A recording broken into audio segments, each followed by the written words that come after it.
দিনটা ছিল রবিবার, সেই জন্য ঘরে মন টেকে না। তো এই যে আমরা বেরিয়ে পড়েছি ঘুরতে যাওয়ার জন্য। তো আমাদের সাথে এরা দুজনও ছিল।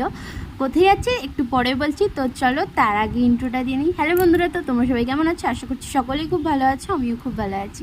গাইস, ওয়েদারটা দেখো খালি, এত সুন্দর। মানে সকাল থেকে বৃষ্টি হচ্ছিল, তো তারপরে এই যে বিকেলের দিকে একটু রোদ বেরিয়েছিল, অসাম লাগছিল, এত সুন্দর ওয়েদারটা লাগছিল কি বলবো। আর এখানে আমরা একটুখানি দাঁড়িয়েছিলাম ছবি তোলার জন্য, আর ব্যাপক ব্যাপক ছবি এসছে, তোমরা কি বলবো। তো চলো এই যে আমরা পৌঁছে গেছি। তো আমরা এসেছি উদয়নারায়ণপুর মানে ব্রিজে। তো জল দেখতে এসেছি আমরা নদীতে। তো নদীতে তো জল ছিলই না, তোমরা দেখতেই পাচ্ছ, মানে সেরকম বৃষ্টিই হয়নি, জল কোথা থেকে আসবে।